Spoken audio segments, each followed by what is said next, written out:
선생님이 30초에 정리됐어. 자, 유리함수 그래프에 대한 이야기를 해볼 건데, 솔직히 말해서 유리함수라고 하는 건 y는 유리식 형태를 유리함수라고 하는 거야. 그러니까 다항함수도 유리함수고, 그 다음에 이렇게 생긴 분수함수 폴드, 얘네들 같은 경우도 다 유리함수라고 할 수가 있어. 오케이? 다음 중 유리함수를 고르시오 하면은 y는 유리식꼴로 나타나는 함수들을 전부 다 유리함수구나로 이해를 하면 되는데, 우리가 이제 얘기하는 그 일반적으로 얘기하는 유리함수는 여기도 알다시피 이런 형태인 거지 뭐. 오케이? 이 함수들에 대해서 성질을 제일 많이 다룰 것이다. 유리함수의 정의역은 분모가 0되는 값을 제외한 모든 실수. 근데 이거는 따로 얘기는 하진 않을 거야. 무슨 말이냐면 너희한테 y는 x분의 1이다 이렇게 얘기를 하면은 이제 정의역에다가 이제 x는 0이 아닌 모든 실수 이렇게 만약에 정의를 해줘야 될 건데, 요거를 굳이 얘기를 하지 않겠다. 오케이? 여기 없어도 아 정의역이 0을 제외한 모든 실수구나 이렇게 너희가 이해를 하면서 바라봐 주시면 된다고요. 0인 것에 대해서는 생각을 하지 않을 거야. 분모가 0인 것에 대해서. 그래서 너희한테 정의역이 주어져 있지 않아도 분모가 0이 되지 않는 실수 전체 집합을 정의역이라고 생각을 하면서 봐주셔야 된다고. 괜찮죠? 이런 꼴로 나오면 얘는 분모가 0 되는 값이 없으니까 그냥 실수 전체 범위가 정의역이라고 보시면 되고, 이런 꼴로 나오면 마이너스 1을 제외한 모든 실수를 정의역이라고 생각을 하고서는 접근을 시켜주시면 된다는 거죠. 유리함수의 가장 기본적인 형태는 y는 x분의 k꼴. 요거 본 적이 있나요? 없나요? 그 특강 때 말고요. 중학교 때 본 적이 있나요? 없나요?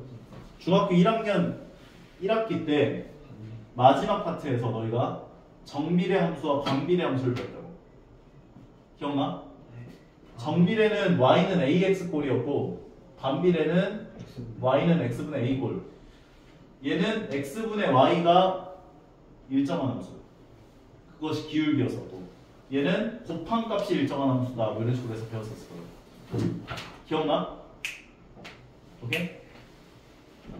그러면 얘를 그려보게 되면 a가 양수일 때 같은 경우는 x축과 y축을 기준으로 1, 4분면과 3, 4분면에 사는 쌍의 곡선이 그려졌었고, a가 음수일 때 같은 경우는 2, 4분면과 4, 4분면에 사는 쌍의 곡선이 그려졌다 라고 이야기를 했었다는 거지.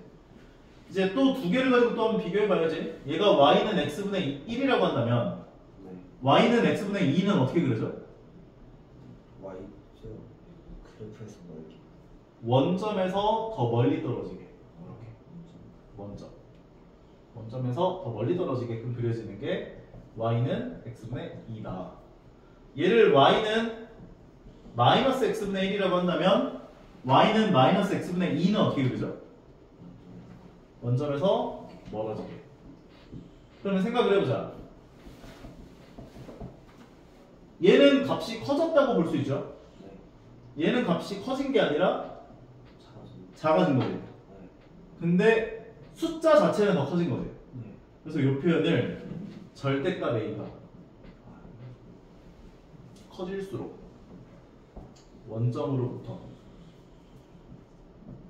멀어진다 라고 볼 수 있다고. 멀어진다. 절대값 A의 값이 작아지면 작아질수록 원점에 가까워진다 라고 볼 수가 있는 거예요.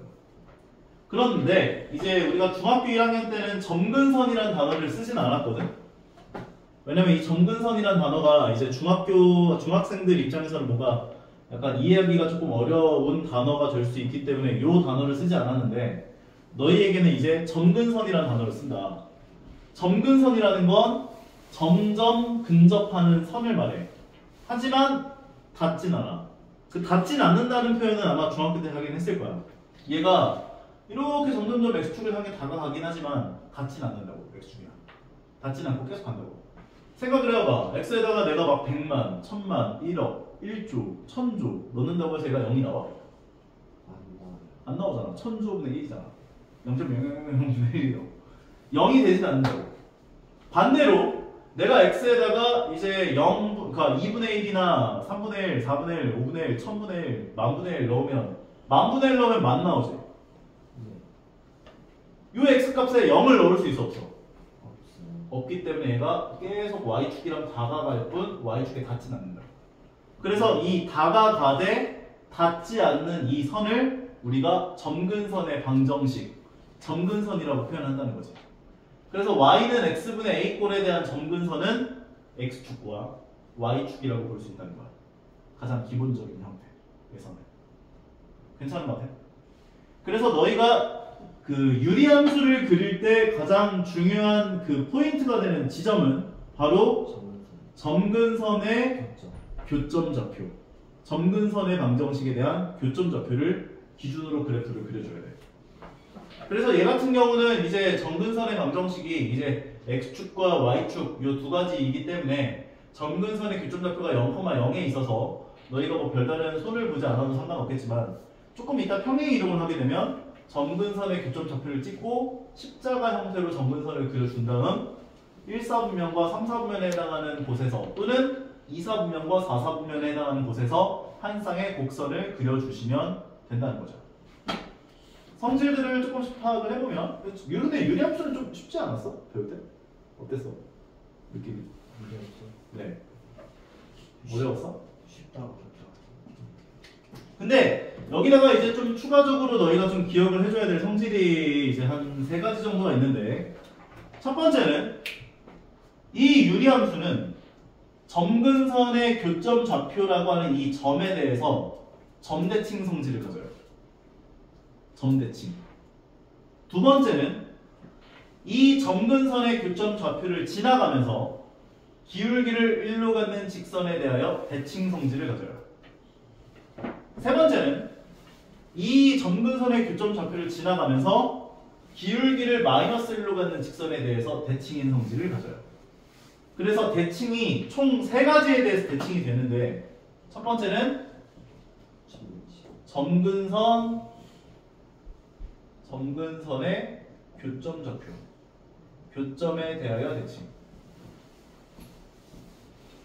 두 번째는 점근선의 교점을 지나가면서 교점을 지나며 기울기를 1로 갖는 직선에 대하여 대칭.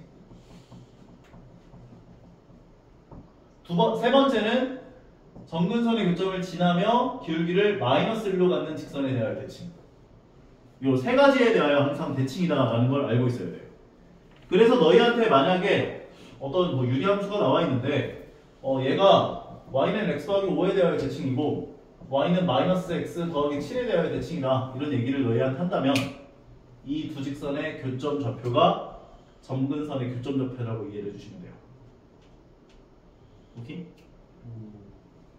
왜냐면은 요 직선에 대하여 대칭이고 요 직선에 대하여 대칭이니까 점근선의 교점 좌표가 이 두 직선의 교점 좌표가 점근선의 교점 좌표라고 볼 수가 있죠. 그 얘기를 하나 더 추가해서 얘기를 한다. 유리함수에서. K가 0보다 크면 1사분면과 3사분면에서 이렇게 지나가는 한 쌍의 곡선이 그려지고 K가 0보다 작으면 y는 x분의 k꼴로 줘가지고 K의 보호를 가지고 얘기하고 있는 거야. K가 0보다 작으면 2사분면과 4사분면에 대하여 한 쌍의 2사분면이랑 4사분면을 지나가면서 이제 한 쌍의 곡선이 그려진다라고 볼 수가 있고 점근선의 방정식은 x축과 y축, 즉 x축은 y는 0이고 y축은 x는 0이라고 표현할 수 있어야 되고요. 원점에 대하여 대칭, 즉 점근선의 교점 좌표에 대하여 대칭. y는 x, y는 마이너스 x에 대하여 대칭. 점근선의 교점 좌표를 지나가면서 기울기를 1로 갖는 직선에 대해서 대칭. 점근선의 교점 좌표를 지나가면서 기울기를 마이너스 1로 갖는 직선에 대하여 대칭이라고 볼 수가 있다는 거죠. 그리고 절대값 k의 값이 커지면 커질수록 원점에 대해서 멀어진다. 나중에 평행 이동을 하면 점근선 교점 좌표에서 점점 멀어진다 라고 볼 수가 있는 거죠. 뭐 다음에 이야기할 것들은 다음 시간에 같이 이야기를 하면서 차근차근 알아보시면 될 것 같고요. 여기는 뭐 어렵진 않아가지고 쉽게 할 수 있을 거야. 오늘은 여기까지 하도록 할게요.